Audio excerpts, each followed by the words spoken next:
Boa tarde a todos.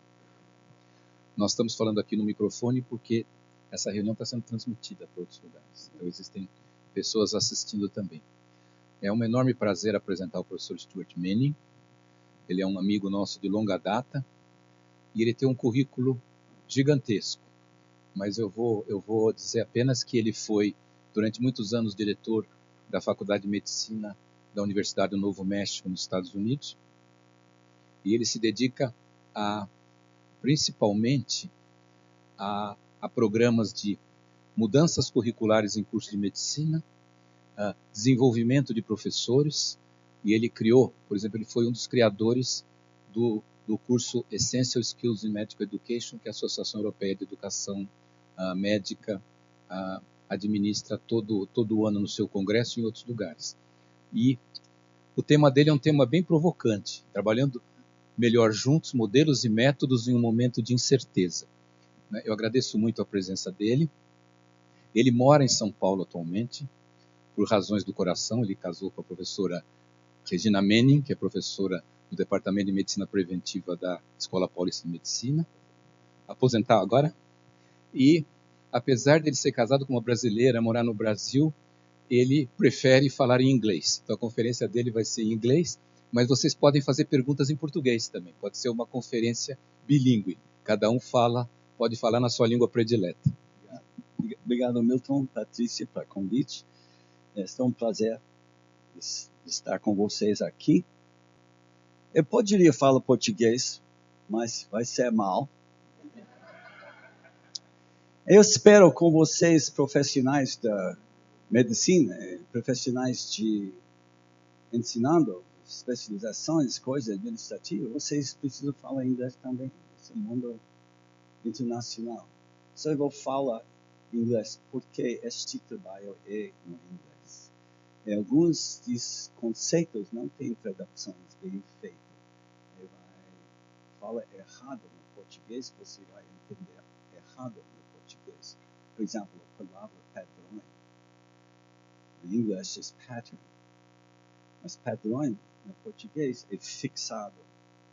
Mas pattern, the way I use it is dynamical, is moving. So, esse conceito vai passar errado. Eu não quero isso. Eu prefiro de explicar as coisas claras possível. Se você não me entende para idioma, não para conceitos, para idioma, fala, por favor. Tem uma pergunta. Eu prefiro perguntas de silêncio. Okay? Perguntas é mais importante de todas as coisas que nós temos. É sobre perguntas. So, não hesitar de falar perguntas, por favor. Ok? Se você não entende o que estou falando, também retire-se, porque é importante. Okay? I will talk about my work with the Human Systems Dynamics Institute. I have been working in medical education and change all my life, my adult life, as a profession. I studied to be a scientist, a neurobiologist. My PhD is in anatomy from UCLA with a specialization in neurosciences. I worked as a postdoctoral fellow in San Francisco for 3 years doing research, basic research, and I got my first job in the Department of Anatomy at the University of New Mexico. I was 31 years old. My first time I had a real job. And I was teaching anatomy, and I had to make a laboratory, get a grant, do research, and publish papers. That's what I was doing. I was not doing medical education. A year later, I met some colleagues who were doing some interesting work, developing interesting ideas, and I began to talk with them. I got involved with them, and eventually 3 years later, closed my laboratory, changed my career to teaching anatomy and doing research and studying change in medical education. So I've been doing this a long time. And in 2001, I read some work by Glenda Oyoung, a colleague of mine from the Human Systems Dynamics Institute. Human Systems Dynamics Institute. It's the best place I have seen to think in the world. It's the best thinking I have found in many years. I also have an adjunct appointment at the Uniformed Services University in Bethesda, Maryland, and I'm emeritus professor of cell biology and assistant dean emeritus. So I have a lot of experience, and I have been learning all the time. I never stop.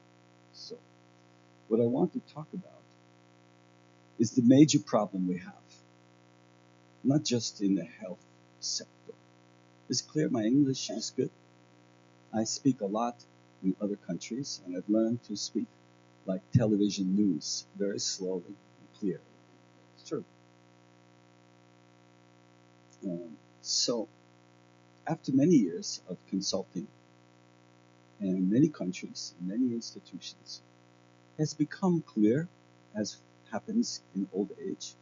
Some things get clearer, some things get unclear. What has become clearer for me is that the major problem we have as human beings is how to work together. It doesn't matter what the subject is. We don't work well together for many reasons. And I want to talk about them and what we can do. So in this case, the subject, the focus, is in medical education, health professions education. And this will be, so the title of this course is Working Better Together, Models and Methods in the Time of Uncertainty. Why a time of uncertainty? How certain do you feel today? There is no more certainty. Even in your own office, in your own work, it changes. Other people influence. Because you work in a human group, in a human society, you have no control over everything. It's always changing every day. And this uncertainty creates a need. And we don't know how to deal with it. And I want to talk about this because this creates many of the problems. So, today I want to explore the nature of inquiry, inquiria, because it's what keeps us together. And I will talk more about it. Research, pesquisa inquiria, medicina inquiria, professores inquiria, alumnos inquiria, familia inquiria. Everybody is in inquiry, but not so well. So this is something we can see together. Then I want to talk about problems and patterns. And I want to make a distinction. VG. Problems have solutions, patterns don't. They just exist, and you have to work with them. And I will talk more about this. I want to talk about finite and infinite games. And this is a concept that's very nice and very easy to understand. A finite game is something that begins and ends, has rules of winning and losing. An infinite game just keeps going, and the object is to keep going, not to win. So we talk more about this and how this works in medical school or in practice or in academic life or government or whatever. Then I want to talk about what we can do, what action we can take when we have uncertainty. And that works. This works. And then finally, when we don't work together well, I want to show a method to bring people together better, to work better together. This is part of a course that I teach online. I teach leading change for innovation, assessment, and sustainability for the Human Systems Dynamics Institute and for the Association for Medical Education in Europe. It's an international course I teach twice a year, online only. I teach leadership online. And it's really interesting. It's really challenging. So right now I'm in halfway through the first course, in the 5th week. It's 8 weeks. So, inquiry. We talk about to stand in. We talk about to stand in inquiry, to have a posture of curiosity. Students come with this, new professors come with this, and then they get into the system and it's hard. So what does it mean to be in inquiry? These are simple rules that everyone can use, administration, gobierno, everybody. And if we play together with these rules, we can make progress. So, the first one is to turn judgment, julgamento, into curiosity. Human beings tend to want to make a judgment. I like her. I don't like him. I don't trust him. This room, I don't like it. We make judgments, but we don't get curious. And the judgments block everything for us. So if you can turn the judgment to curiosity, learn to do this. It's not easy. You learn to do this. Makes a difference. You can turn disagreement into shared exploration. Esto ajuda. Think about small group learning, team-based learning, clinical teams, faculty meetings. What does shared exploration look like? It's very different than disagreement. Okay? When disagreement is very big, you need to negotiate, and you have to know how to negotiate well, how to prepare. And we also learn this. If somebody says something to me, I feel defensive. I have to become self-reflective in this moment. Okay? And then finally, change my assumptions into questions. The assumptions I have now are that you are interested in this subject because you are working in this subject now in groups, in teaching and learning as students, as teachers, as administrators. And you're curious, and you want to know more. And I'm curious about you, and I want to know more. And I want to exchange. The problem for me now is it's no exchange. It's just going. So we will have a chance to do something in a moment. So, as we go through this life, we encounter problems and patterns. And we don't make a distinction very well. For us, and this is a new paradigm, a real paradigm shift in the sense of Kuhn, structure of scientific revolutions. A problem is something that has a solution, it has a beginning and end, expertise works. You can call somebody and they know how to do it. My computer breaks, I call him, he knows he can fix it. He can buy the pieces, okay? It's fixable, it's a problem. A pattern is something that I see. I look at this room, I walk in the room, and I look up. In milliseconds, I see chairs, I see the ceiling, I see many people. That's a pattern. Okay? I cannot divide the pattern that I'm seeing into single people because the pattern goes away. Patterns are holistic, and they are made from many interactions at the same time. You cannot add 1, 2, 3 people together and make the pattern. They don't add. The pieces don't add. They multiply. But they don't add. When people interact, there's feedback between you and I. And in this moment, you feel differently now. I feel differently now because we are looking at, and this changes. Now you are different and I'm different. And it just keeps going and going. These are patterns. They are dynamical. They are moving. Okay? They're not necessarily static. They can be, but most of them are moving. So it's important that we recognize that we solve problems, but patterns we work with. We work with patterns, we don't solve them. When you try to solve patterns, you fail all the time for many reasons. But principally, you cannot break a pattern into its pieces and solve them one each, and then add them back up to a solution for the whole. It doesn't work. Okay? You cannot solve each student in the class and then add them back up to make the class. It doesn't work. You cannot solve each patient that you have and add them up to make your practice. It doesn't work. You cannot solve all the problems at home one by one and everything is fine.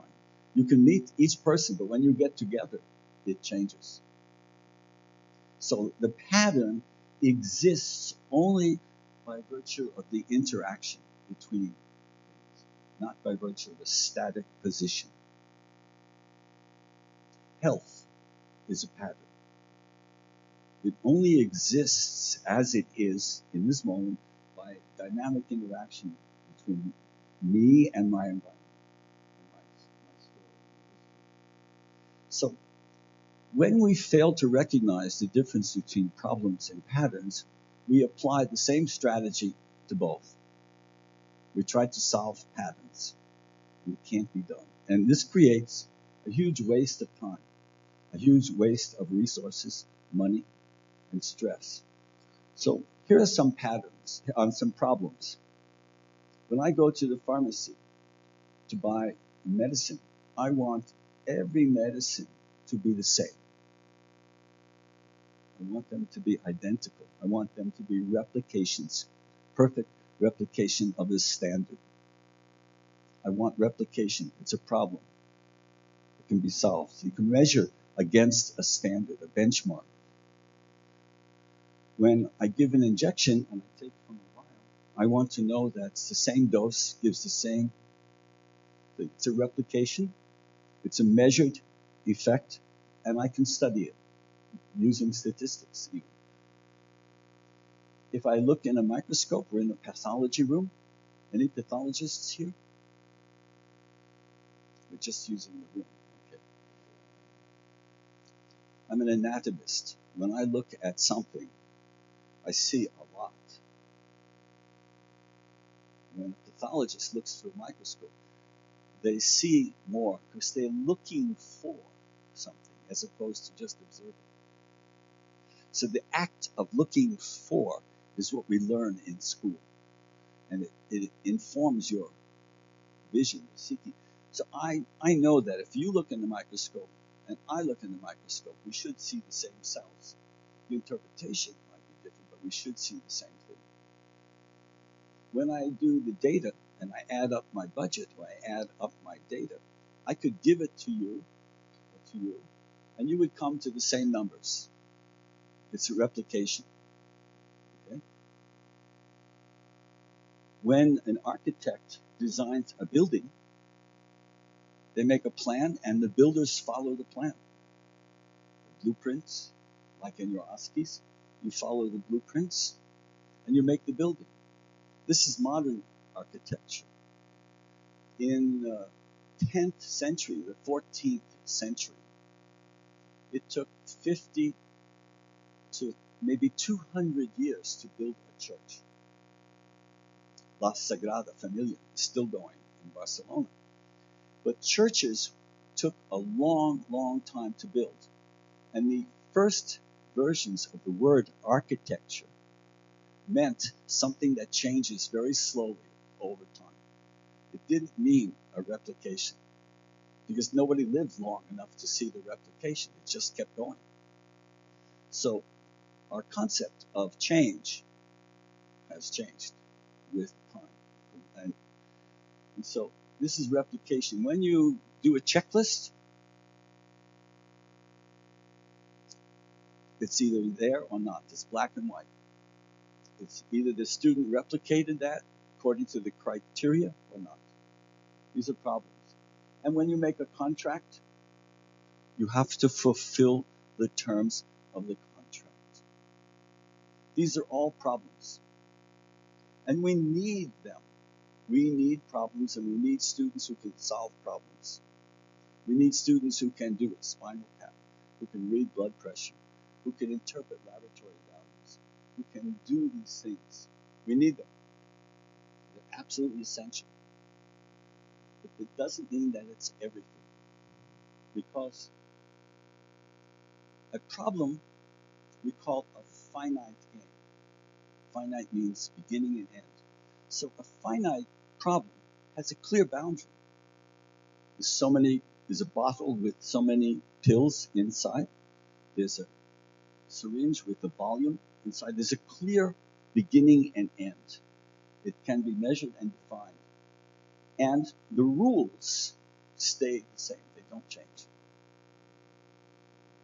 Okay? The rules are, you come to school, you pass your classes to go on. You don't change the rules every year.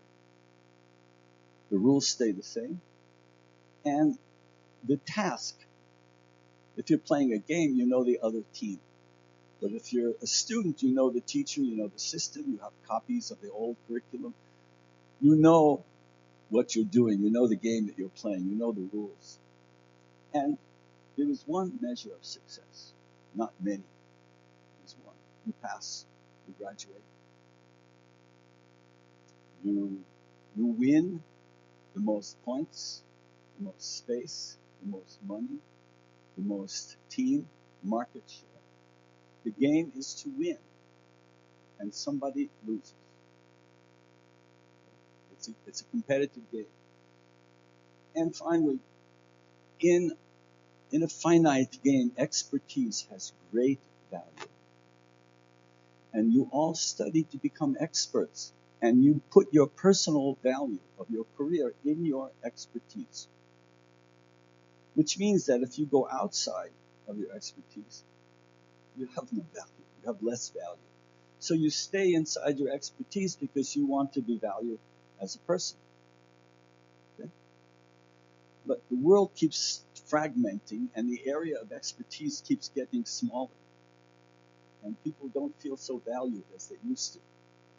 So, and finally, when somebody has a finite problem, there has to be a right answer. There is best practice medicine.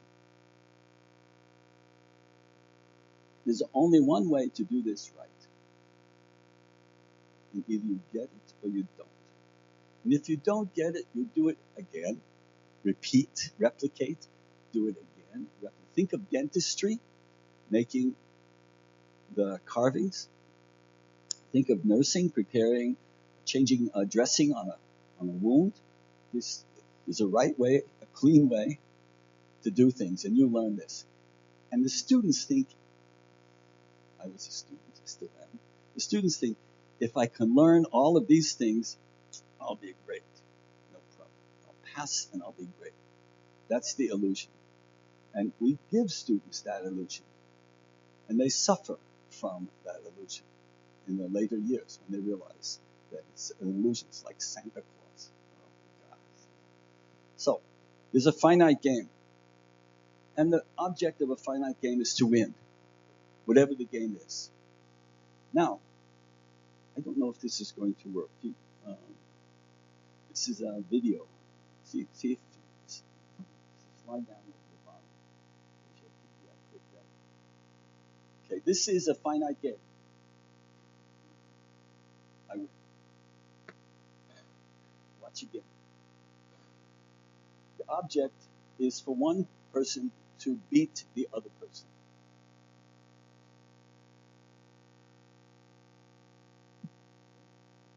Finite games. We play these games all the time. Even in a conversation, I want to dominate. In India, I'm a man, you're a woman. Too bad, I win. In Sudan, no, not just in. If I said here, some people would give me a hard time. I'm making a point. If you are young and you work in a laboratory in Saudi Arabia, and there's a senior person who's doing wrong things,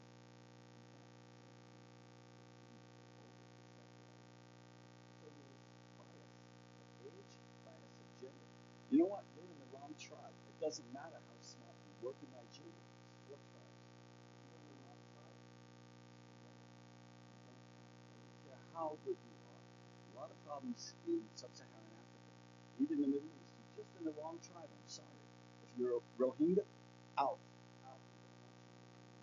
So this business of playing to win is not just so simple. It comes across in social settings. It comes across in classroom behavior. It comes across in teachers wanting to have good students because they win as teachers.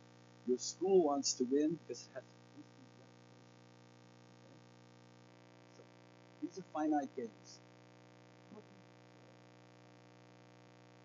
If you are a leader, how does a leader play finite games? You make a vision. I make a vision. We have a vision for this school. It's very general, very broad, and nobody pays any attention.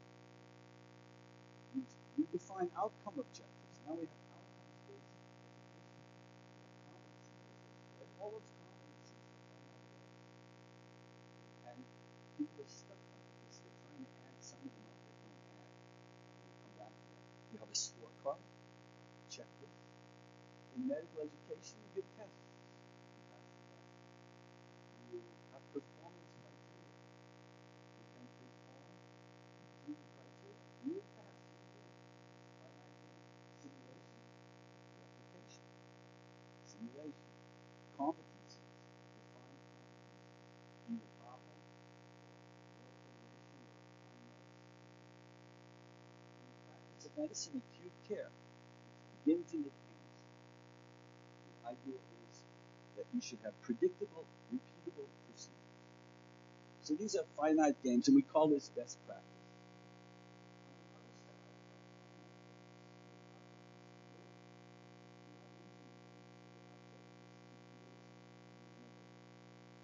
Respond to uncertainty.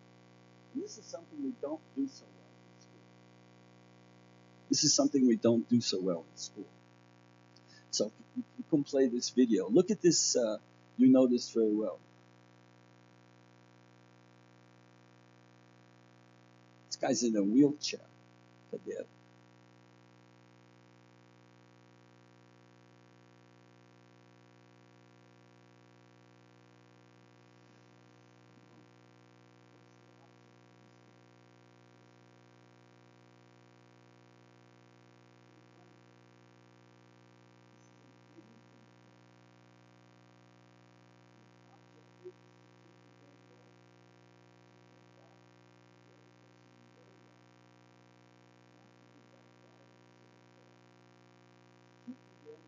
To keep the game going. This is the objective. It's very different. It's very different. So, when you have to keep playing, there's more uncertainty. You cannot keep doing the same thing because you're interacting with other people and other things. So, for example, cancer is an infinite game when you start to play. Okay? You have to keep playing. Your relationships, your family, your loved ones. If you don't pay attention, it falls apart. You stop to care. You assume too much. It's over. It's an infinite game. Family, relationships, marriage, children. It's an infinite game. Okay? People come together and do things for public health collaboratively. Public health is an infinite game. The social determinants of health is an infinite game. It doesn't end. Your medical teams, you may meet for an hour, but the work just keeps going. It just keeps going. It's an infinite game. And speaking with a family, for them it's an infinite game. Chronic illness is an infinite game. And culture is an infinite game. Because here we have a Native American, and they keep their children like this, and the health worker, this is the shaman, the curandero of native tribes. This is an infinite game. Belief, culture, and it's different. Okay, so what? So in a finite game, you have clear boundaries. In an infinite game, there's no boundaries or shifting boundaries. The boundaries can expand and contract. In a finite game, it starts and ends. In an infinite game, it just keeps going. Like you. Just keep going. And the rules are constant. In the football, the rules are clear. The technicals follow.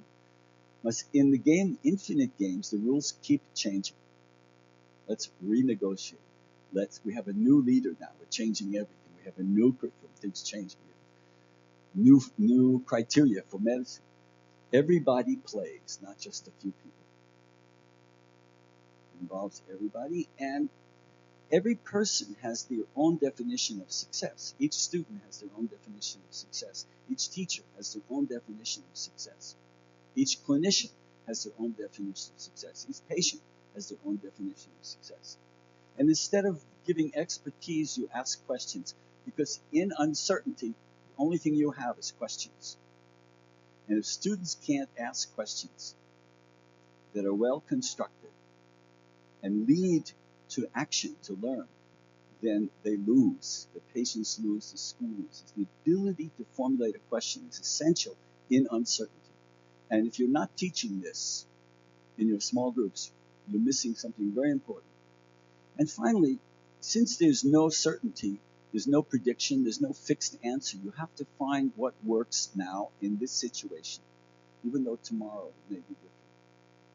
And the purpose is to keep playing. And so,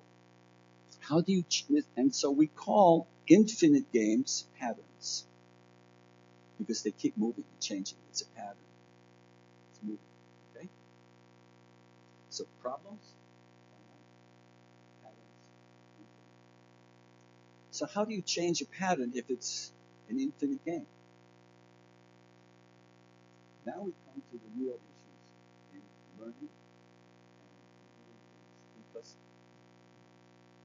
how you understand a pattern. Where does a pattern come from? What makes patterns? What are the underlying conditions that create patterns? When we want to see this, we want to see really clearly. So, what is similar? Look around this room. What is similar?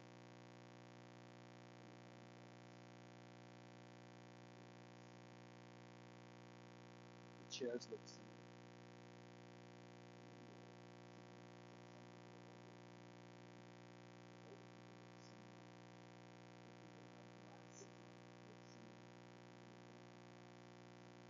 You're a member of many different similarities. Okay? And then there are differences. There's more differences here than there are similarities. That's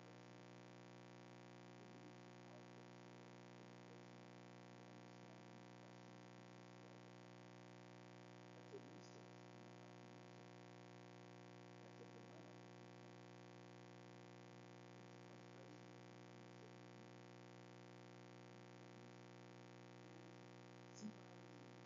Connect with each other. You are connected not in speaking, but in presence. You share being in this talk. You are sharing in interest. You know that they shared interest here. You don't know what it is. That connection has meaning during this 1 hour.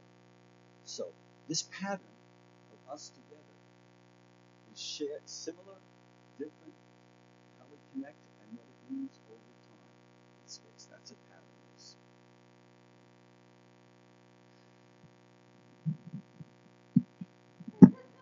That's what pattern is.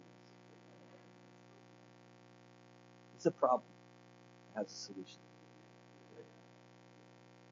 If you followed me around, you see that this is my pattern, but you can't see it in one time. So, how do you identify patterns? You ask 5 questions. It's really easy, and this works. And think about diagnosis. Think about analysis, or think about pattern spotting, because diagnosis is pattern spotting. So, in general, I notice. It's a room full of people. In general, I notice a room full of people, except I also see a lot of empty chairs. It's part on one hand, I see a lot of people in empty chairs. On the other hand, I see some faces that are really hungry. On the other hand, I see some faces that are sleepy.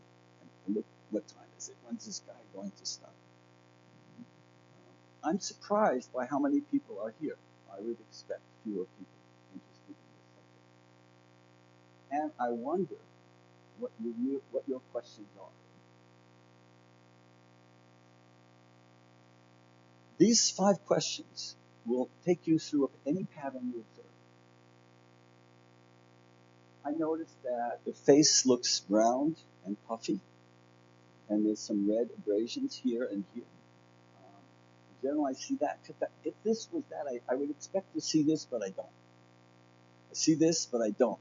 The pertinent negative. Clinical stuff. Is that clear? Pertinent negative? Use that. On one hand, I saw this person last month. This wasn't here. On this hand, now it's here. So there's something going on. I'm surprised by how fast this happened. And I'm puzzled by what's going on. That's the way you approach patterns. That's the way you teach students to deal with data. And so, generalization, exception, contradiction, surprise, puzzle. What's the same and different in these patterns? In leadership, what do patterns look like? We talk about performance. Performance is a pattern. Competency is a pattern. It emerges. Patterns come from the interactions of things together. Performance is a pattern. It's not an object. Now, in employee engagement, cultures are patterns. In teaching and learning, a curriculum is a pattern. It's a trajectory. Competencies are patterns that you can observe and measure. And social and professional skills are patterns. In care, a syndrome, like Cushing's syndrome, it's a pattern because you can see Cushing's in different patients. You can recognize it, but it's different in each patient. You can see patterns. Diagnosis and treatment are patterns. Health is a pattern. Aging is a pattern. I can tell you that for sure. And so, when you see patterns and they move in time, you get stuck. It's like, I'm stuck. Patterns are not something. If you try to freeze a pattern, if you try to hold a pattern, if you try to defeat and win in a pattern, you get stuck. Most of the problems we're having are because we're stuck trying to treat patterns as problems. So you get stuck because it's a sticky issue. It's a wicked issue. It's a difficult issue. It doesn't have a solution. It just has to keep going. So when you try to solve it, it doesn't stay solved. Maybe there's too much going on. I cannot identify all the pieces. There's too many pieces. And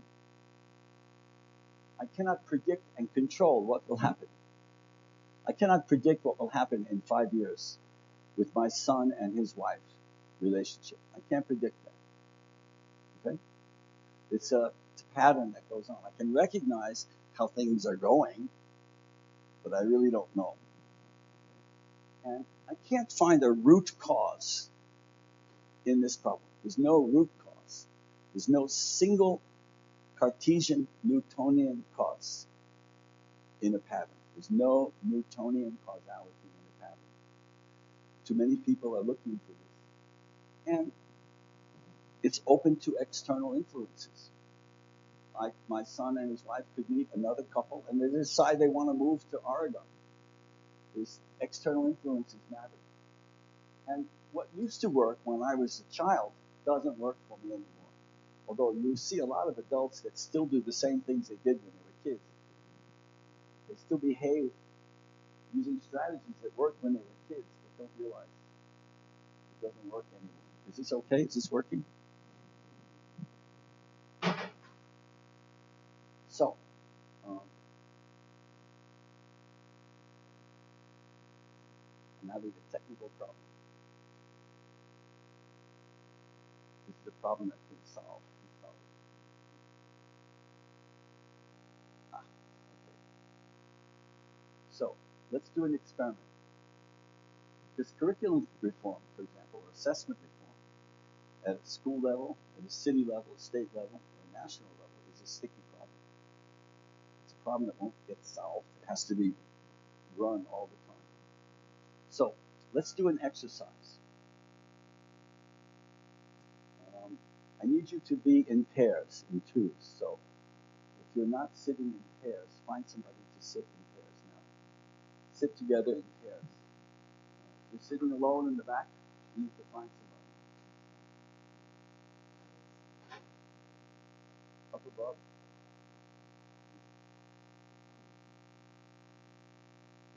You give up so easily. Look. Find a pair. 1, 2, 1, 2.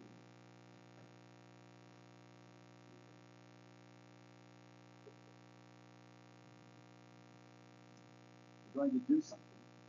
It's going to be really interesting that you've never done before. Is it warm in here? I can't take my coat off because so it's a finite problem that I choose to live with it. So I want you to think of a problem that you have that's a pattern, that's sticky, that you have right now, a real problem. Could be personal, could be professional, could be work, could be school, could be career, it doesn't matter. It exists and it's real, and you can't solve it, and you're frustrated with it. You all have one of these at least, right? So think of one, think of two, think of three. You could think of three, it's not that hard. If you only had three, you'd be doing well. Now, I want you to think over the last 6 months. So pick one of those three. The reason I ask for three is some are very far away and some are much closer. Some problems are close enough that you can put your hand on them, but you can't quite figure out what to do. Some problems are very close, they're reachable, and some problems are just too far away for now.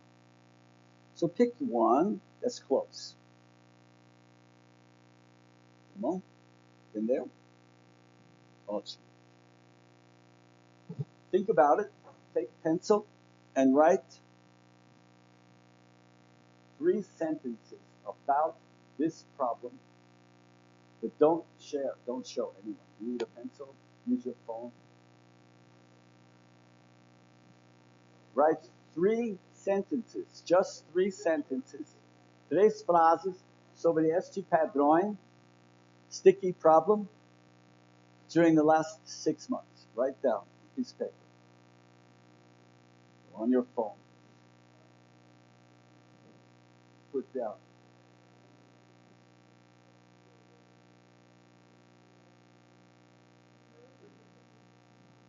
Don't tell anybody.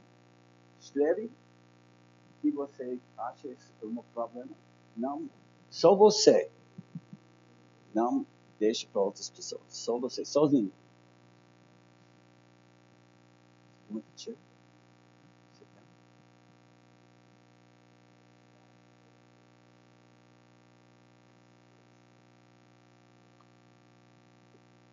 Três frases sobre problema. 3, not difficult. 3 sentences about one of the problems that you are close to.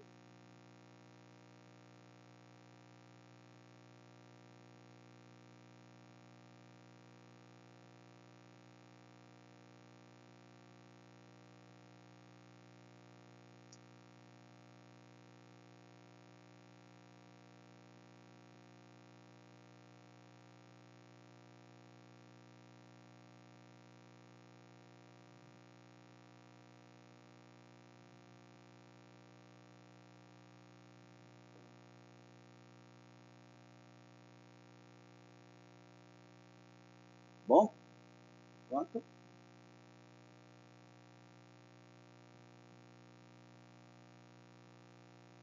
I'm not going to embarrass you, don't worry. Pronto? No?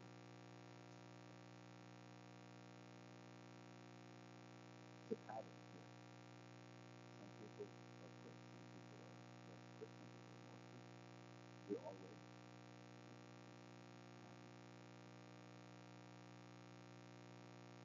similar and different.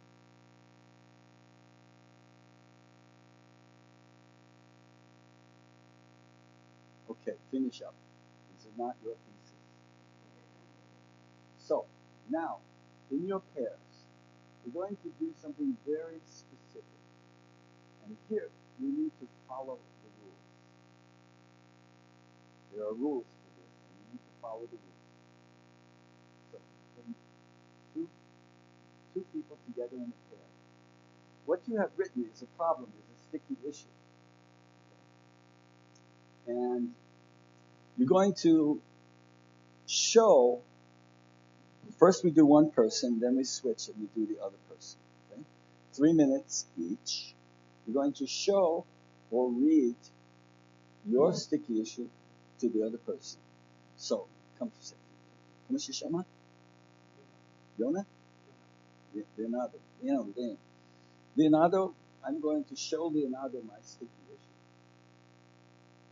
And then I stop talking.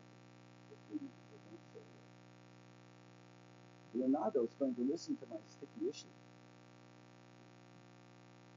And he's going to ask me any question he wants. He's going to make an observation. He's going to ask me, I don't understand what this means. Why are you doing this? What do you think is going on? Whatever. He can ask me anything he wants for 3 minutes. Okay? And I cannot speak. I just have to listen. You cannot answer. You cannot explain. You cannot defend.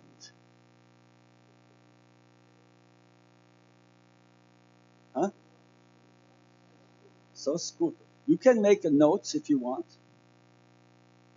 But at the end of 3 minutes, you switch, and then the other person reads or show you their sticky issue. And you ask the questions, and they must listen. Is it clear? So, you can take notes if you want. Now, there's a thing to avoid. Just a minute. We have what...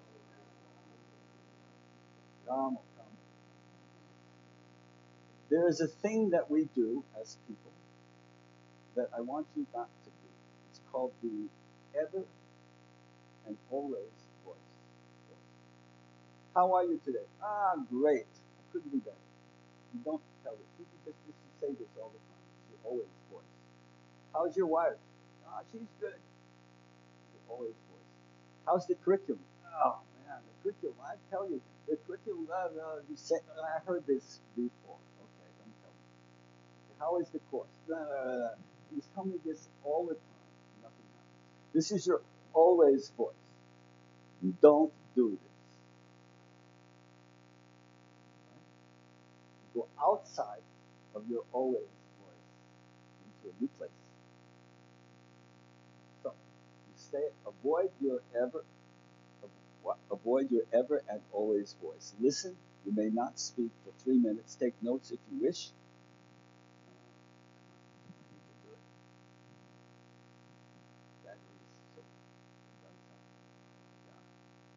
No, you may not give advice.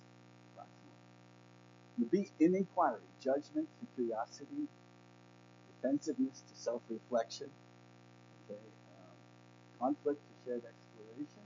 Look at these rules now. And assumptions into questions. Okay? And you ask questions, but you don't give advice to the other person. You do not expect. You don't have to give answers. You just ask questions. And you may not defend or answer, just listen. So, each person writes 3 sentences. What is your sticky issue? Okay. And That's it. Now, ready?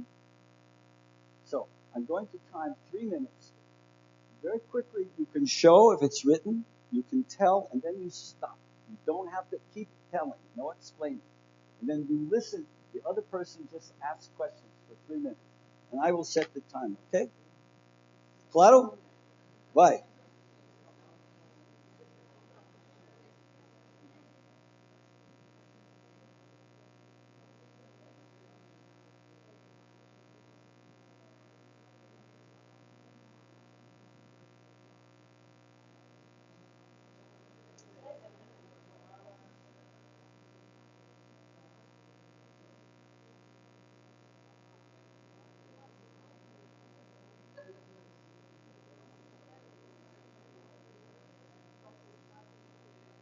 You can't answer. Silence.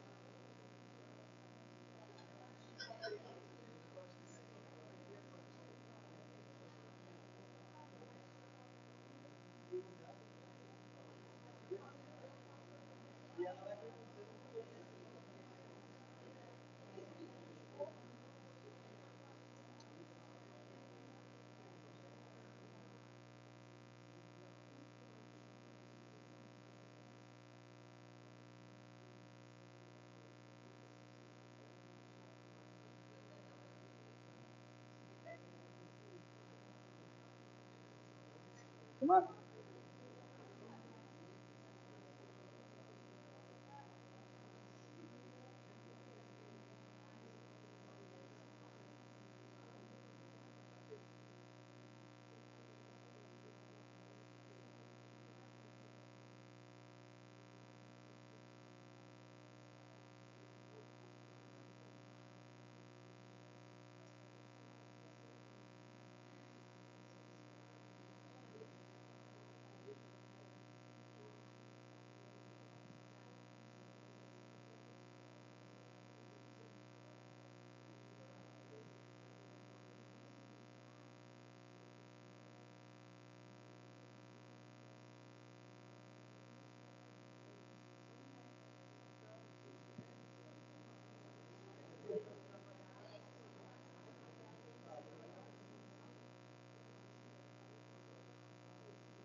Time, time, time.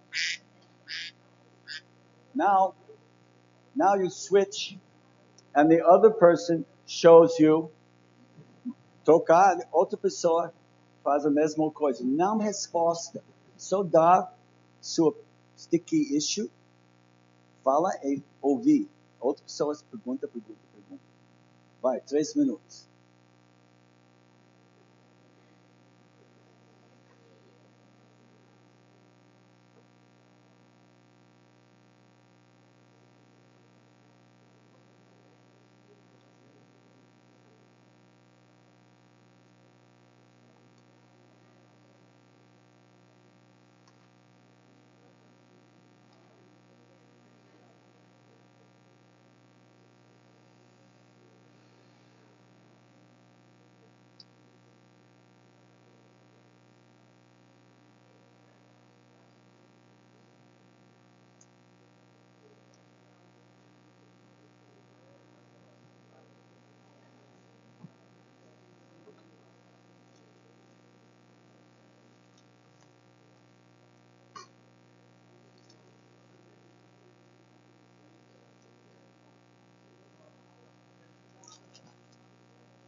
Okay, time is up.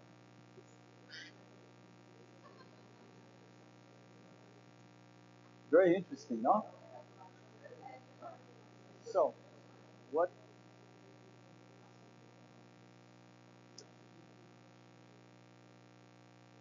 what was different in this experience than you have experienced before? What was different for you? Essa experiência, qual é diferente na outra experiência que você tem com pessoas?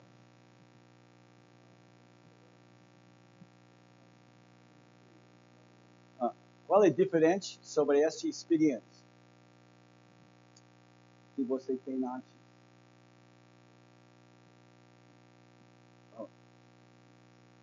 Forte, forte.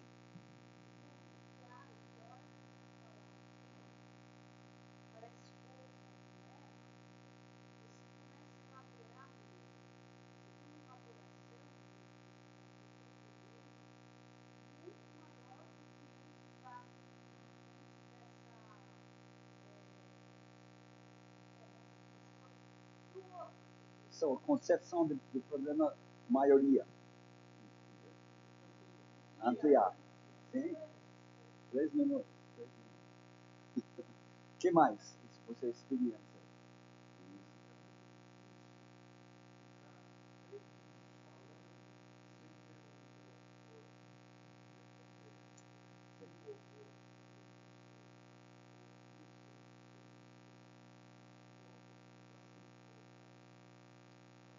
É raro ter a oportunidade de falar sem interrupções, só aula.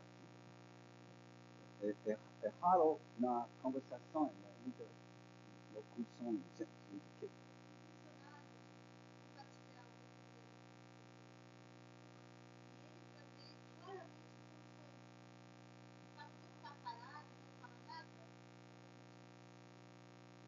Se a outra pessoa se entender, é clarificar. As perguntas clarificar.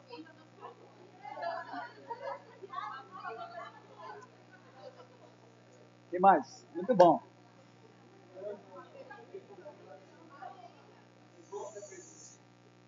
O que mais? Pessoa, gente.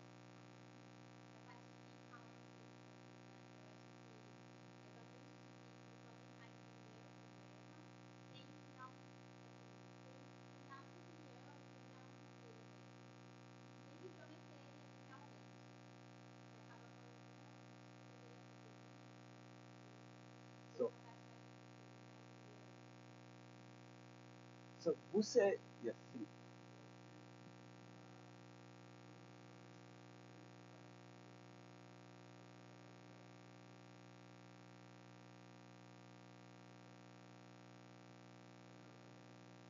No, try again. Yeah. Right. But to yourself. It's an internal reflection. Yeah. And it's useful. It's useful too. Yeah. Que mais? Outras pessoas? Sim, fala.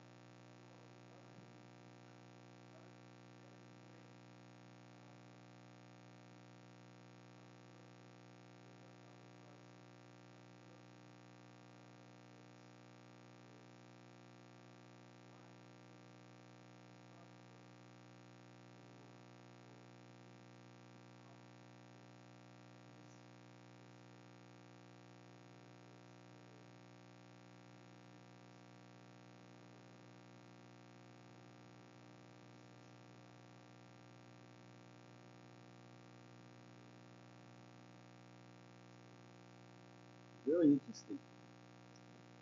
It is not normal, and it is very useful. It is only 6 minutes. I'll tell you, it's very powerful. 6 minutes, 3 and 3. So what? Let us look at this, because when you described your sticky issue before you began, you wrote, and is it different now? Are you thinking a little bit differently about it now? So you reconceptualize your problem, okay? Because it means something different to you. Very good.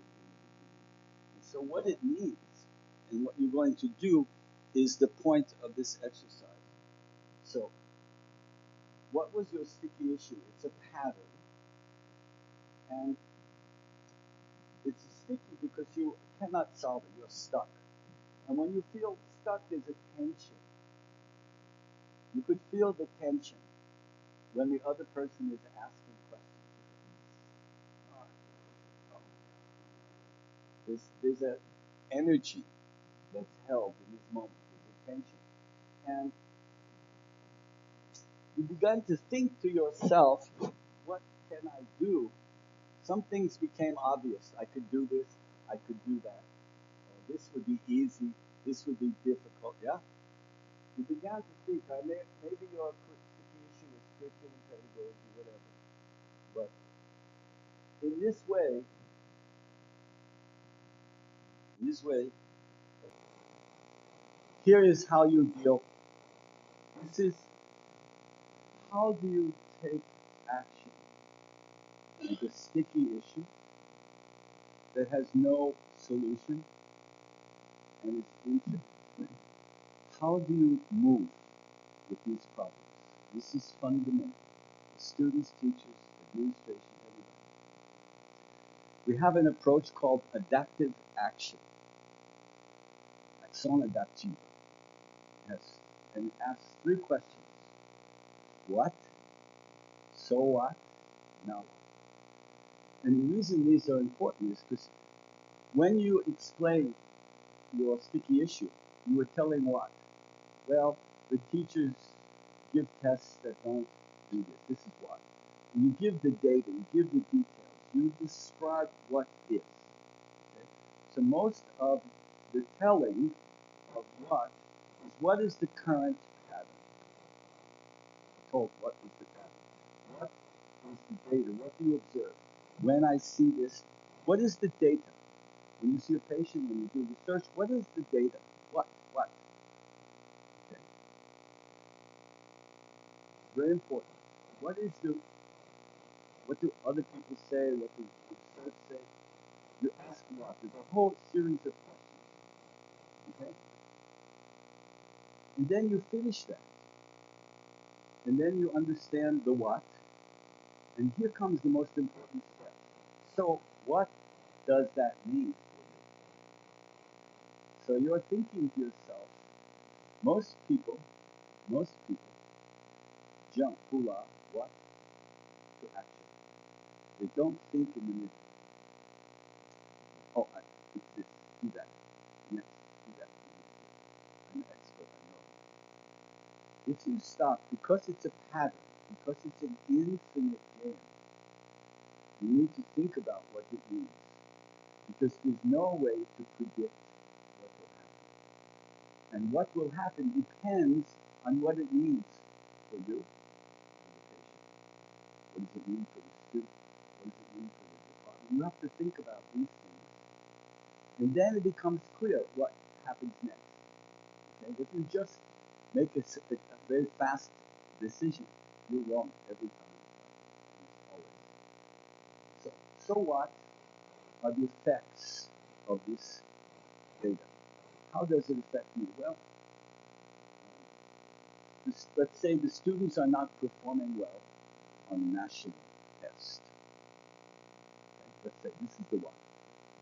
And we teach, we help them, we do all these things, they don't perform well on the national test. So what does the problem mean for the students? It means they are worried they will not get good residencies. What does it mean for the teachers? They are worried that people will look at this school and say it's not so good. They're not such good teachers. The curriculum is not so good. What does it mean for the administration, the director? He will have difficulty explaining this to his colleagues. Or he may come back and say, do this, do this, do this. It may mean he will or she will faz an intervenção direta. There's many possibilities of what it means. What it means to that person will suggest an action. If it means to me that I will not get a residency, now what can I do that's directly, I can do right now, directly to make a difference. And so what you're looking at in the so what is where is the tension? In a pattern that is sticky, there is tension. Energy that is held. And you want to release the energy. So if you can't find the tension, you don't know what to do. Because the object in a complex problem is to make the energy release itself to a level that is compatible with the condition. So this is the point. So with students in the group, with patients, with people in the room, with an audience, with a research team, so what's important for us? And where is the tension? And how can we take the next step? What options do we have? And so we can do this, this, this, and this, and this. Does that release the tension? But we cannot predict how it will be. Okay? You can only do it. And so you can decide what you would like to happen, but you have no promise that it will happen. So you take an action, you do something,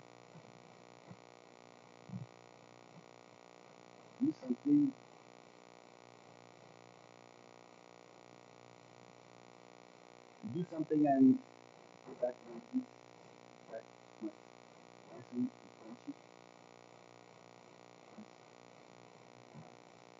So now what do you do? This is action. What is data? So what is tension and meaning? And now what is action? And this is the formula. What, so what, now what?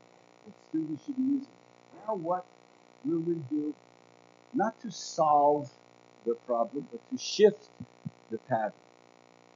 It's different. In a chronic disease, you don't solve it, you shift the pattern. Okay? In an office where people don't work well together, you shift the pattern. You make shift. And so then you can decide what will I do and what will I measure. Okay? This is a decision, it's not an automatic. And so this decision becomes now what. And so this process of what, so what, and now what is how you work with this problem.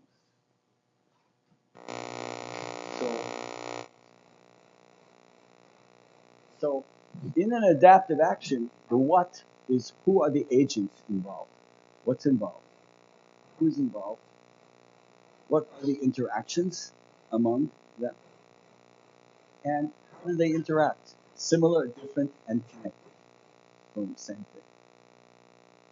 Okay. Similar, what's similar amongst the agents? What's different among the agents, and how do they connect? So what are the tensions? So let's give an example.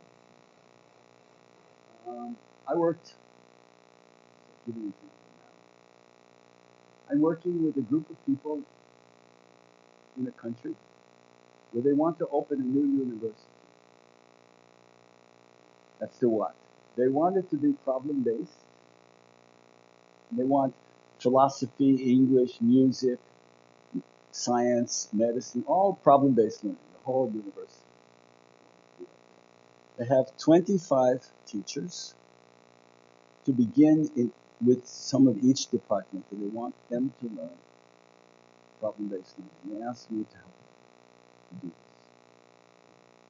this. And that's the what. I know who they are. I know kind of how they interact. I can see their connections. So what does it mean to me to agree to take this project? It means I will be committed for a long time. This is not one time. This is 2, 3, 5 years work. This is what it means to me. It means that I have to go to this place once a month or every 3 months, fly to another place and work. What does it mean for them?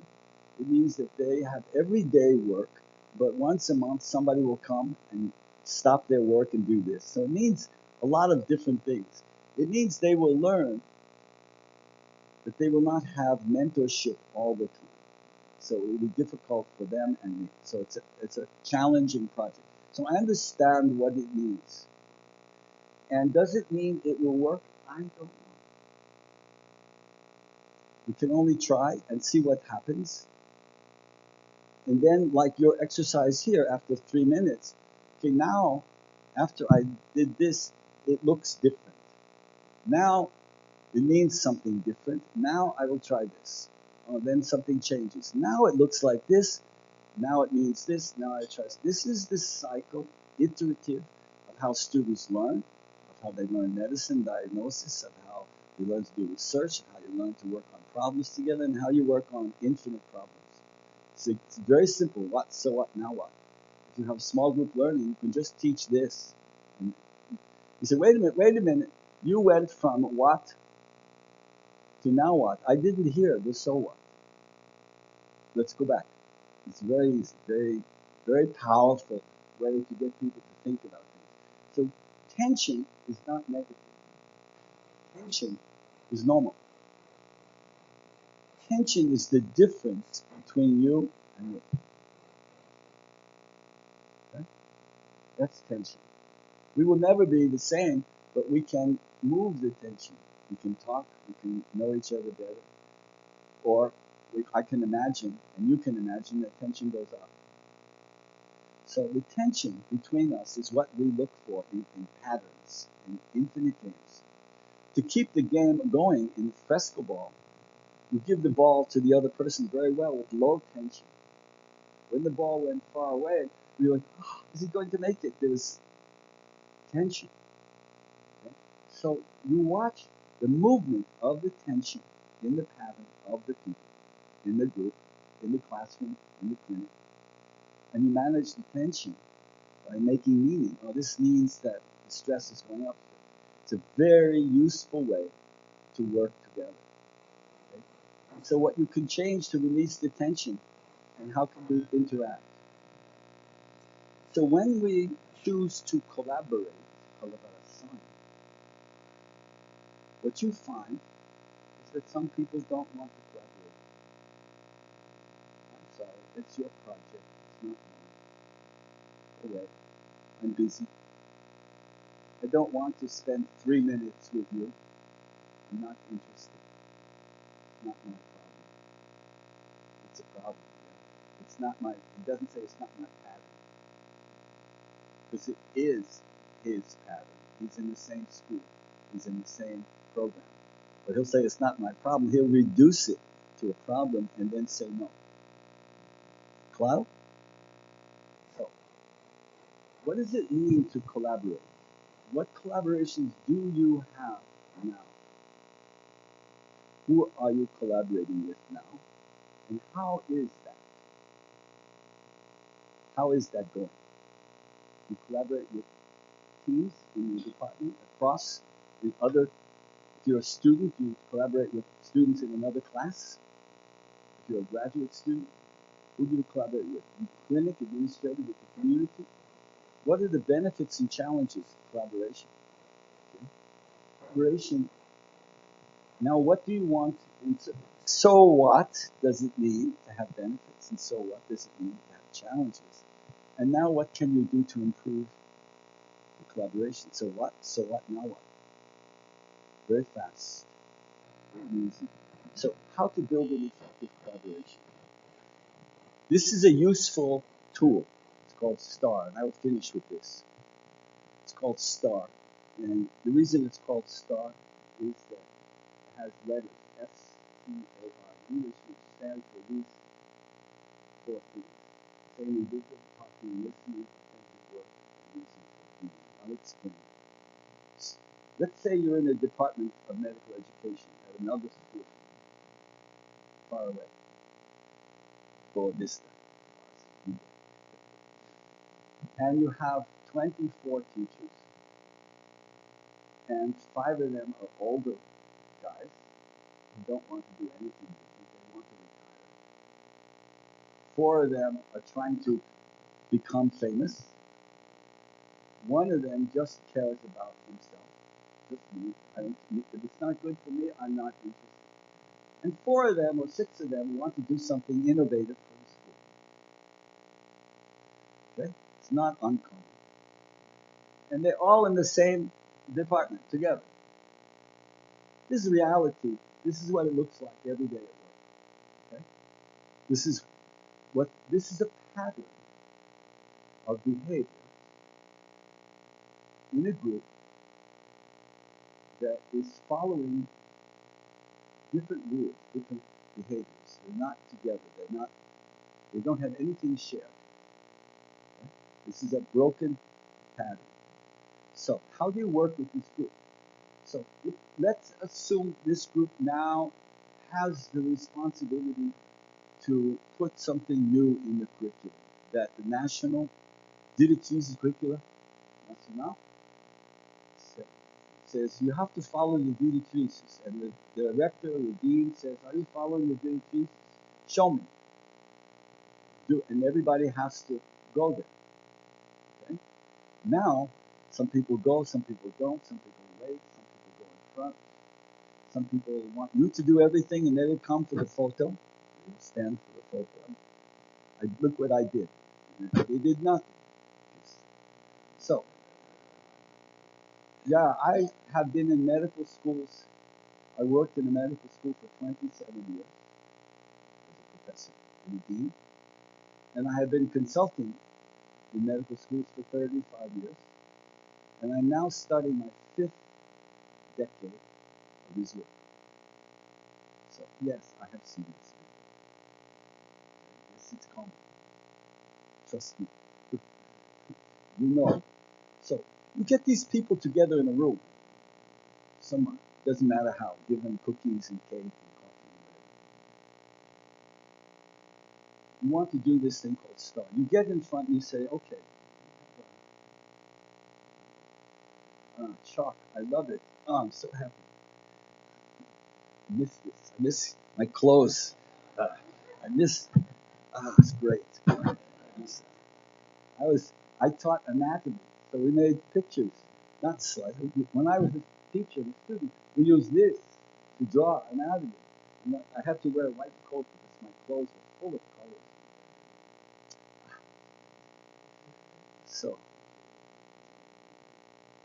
So you ask a question. How? So we want to change the curriculum. We have to change the curriculum.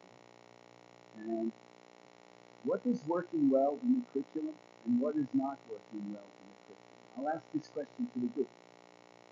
So we have all points in. What is working well? And what is not working well?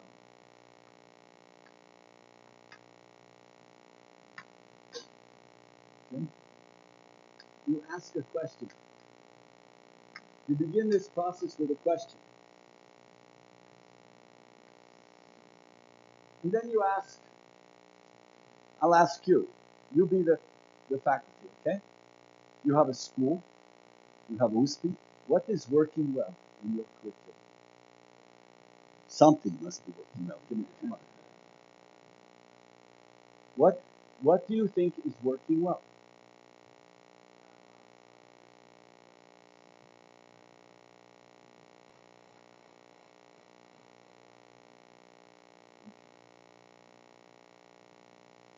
While you're thinking about what's working well, what's not working well? Come on. This is some other school. Come on. Huh?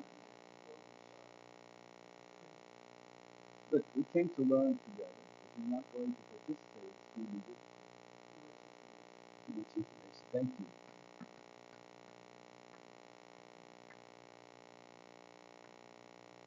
Too much information, no time for anything. For life. What else? Huh? Okay. Practical. Hmm. Hmm?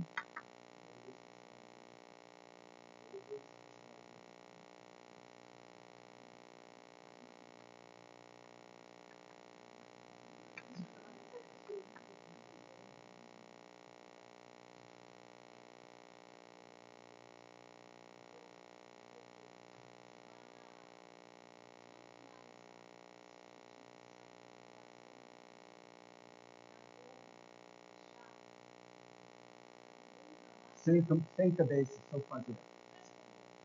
Let's go. And what do I write?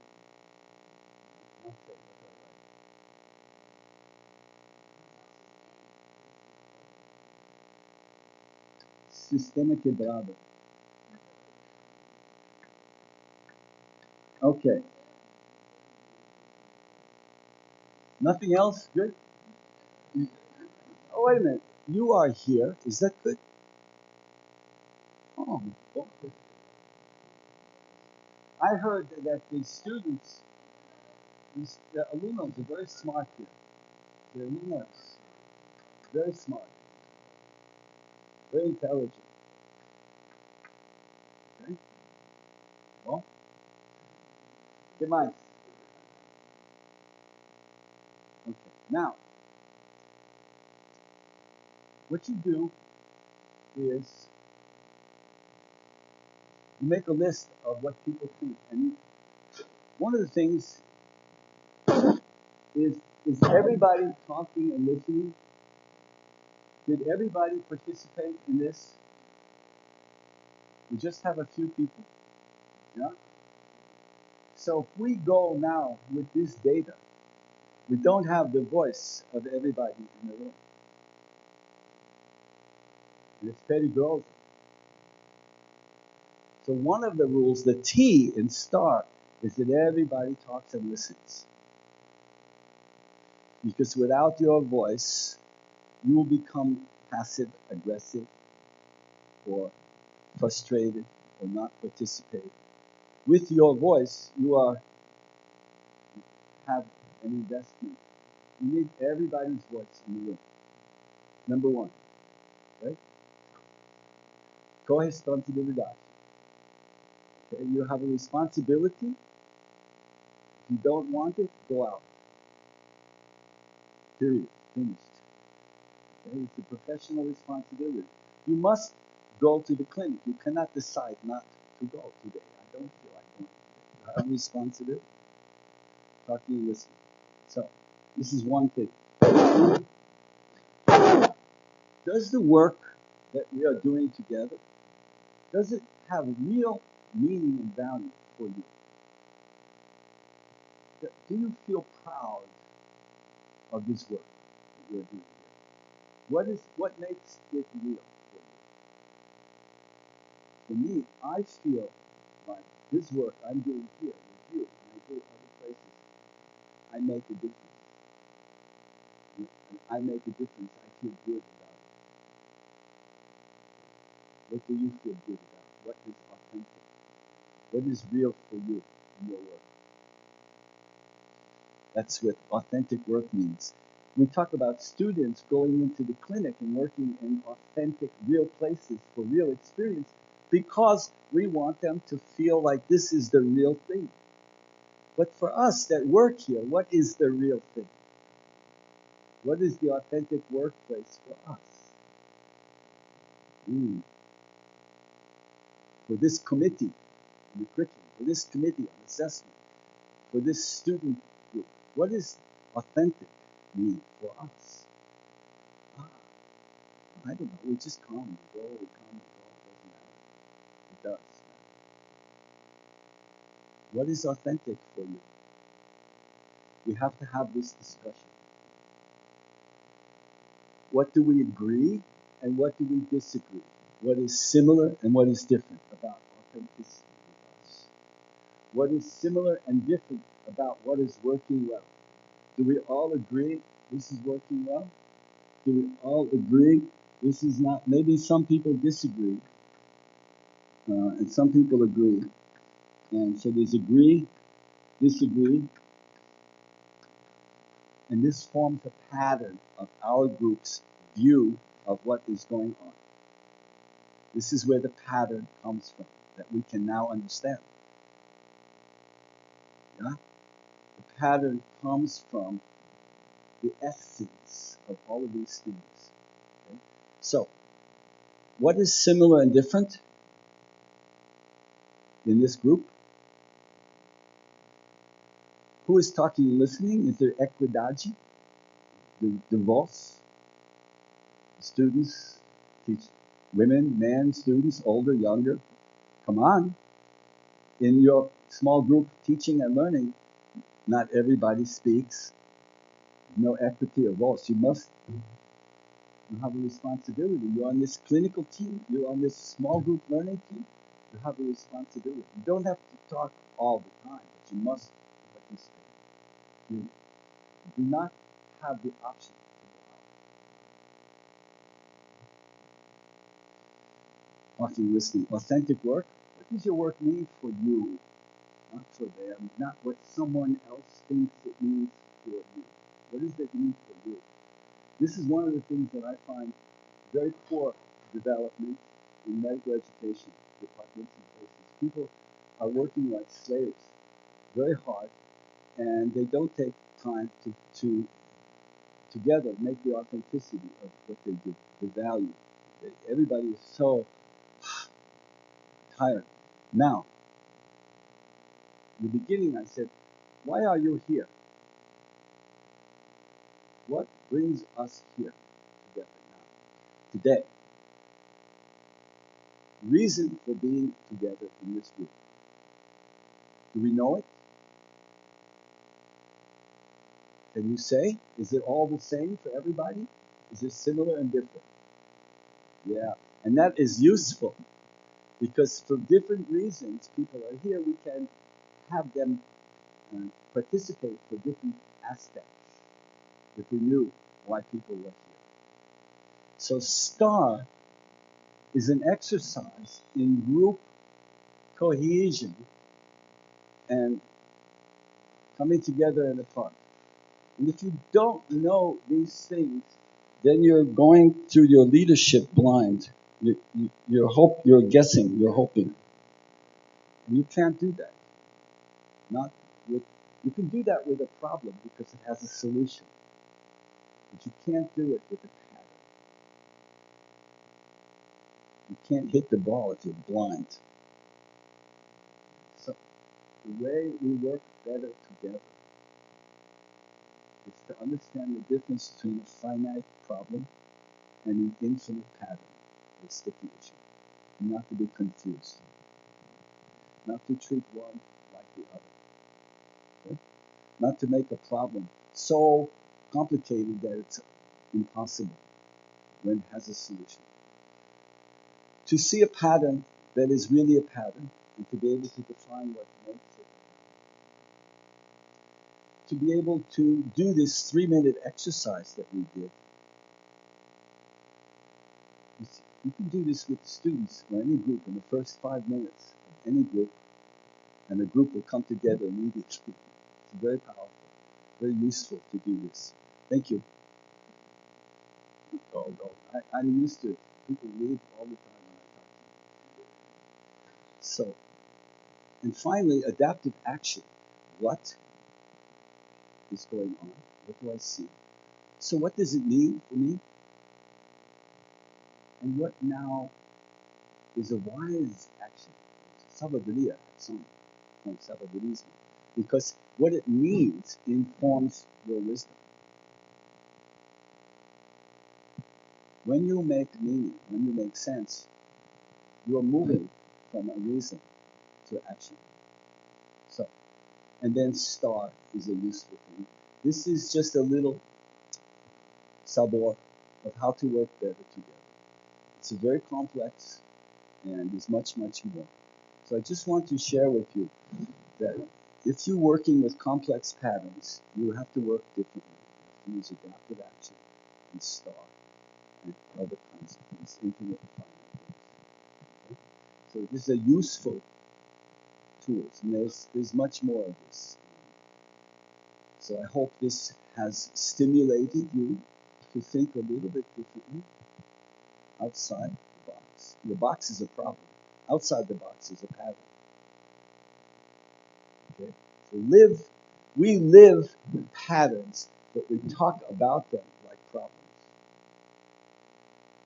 We live in a complex world, but we don't know how to talk about it. So we talk about it as a problem and make it difficult.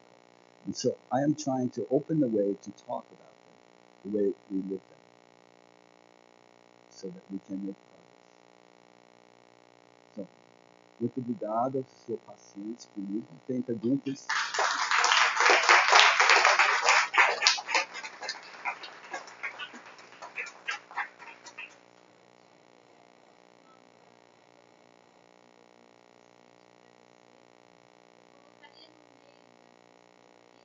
Eu dar isso para vocês.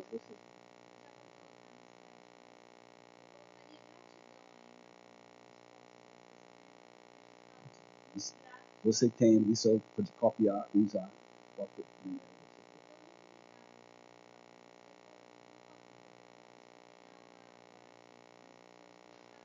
Boa.